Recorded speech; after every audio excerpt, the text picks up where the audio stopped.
From A building two balls A and B are thrown such that A is thrown upwards and B downwards, both vertically. If VA and VB are their respective velocities on reaching the ground, then तो बोला गया है कि एक building से दो balls को A और ये B, दो बॉल्स को एक को सीधा ऊपर की तरफ फेंका गया है और B वाली बॉल को सीधा नीचे की तरफ फेंका गया है, राइट, दोनों को सेम स्पीड से। और अगर VA और VB इनकी दोनों की इंडिविजुअली फाइनल स्पीड हो तो VA और VB के बीच में क्या रिलेशन है, ये हमें पूछा जा रहा है।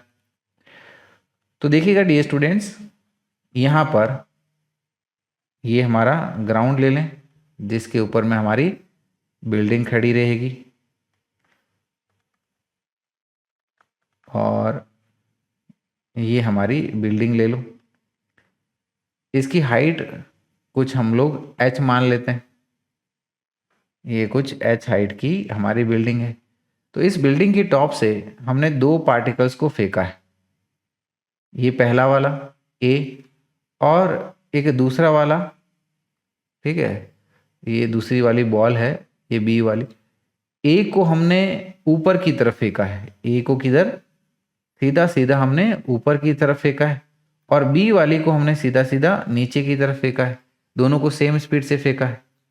तो ये A वाली जो बॉल है वो हाइट पर जैसे जैसे जाएगी इसकी स्पीड कम होते जाएगी, फिर आपके ऊपर से वापस नीचे आना शुरू कर देगी, ये इस तरीके से, और ये फाइनली यहाँ पर ये इसको ग्राउंड को हिट करेगी। एंड ये किस स्पीड से हिट करेगी ये हमें बताया गया है, it is hitting with speed of VA।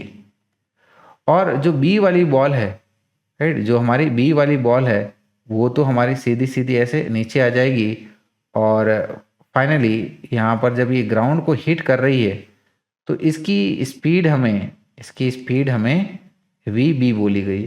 तो VA और VB के बीच में क्या रिलेशन है ये हमसे पूछा गया। तो डियर स्टूडेंट्स यहाँ पर अगर हम लोग third equation of motion apply करें तो हम लोग कह सकते हैं कि V square is equal to U square, ठीक है ना। और नीचे वाले डायरेक्शन को अगर हम लोग पॉजिटिव ले लें, ठीक है, नीचे वाले डायरेक्शन को अगर हम लोग पॉजिटिव ले लें तो ये हो जाएगा हमारा प्लस 2GH।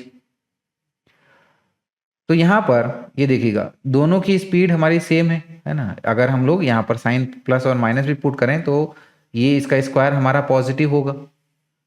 तो इनिशियल स्पीड हमारी कांस्टेंट है, 2 कांस्टेंट है, G कांस्टेंट है, ये हमारा H दोनों के लिए कांस्टेंट है, डिस्प्लेसमेंट।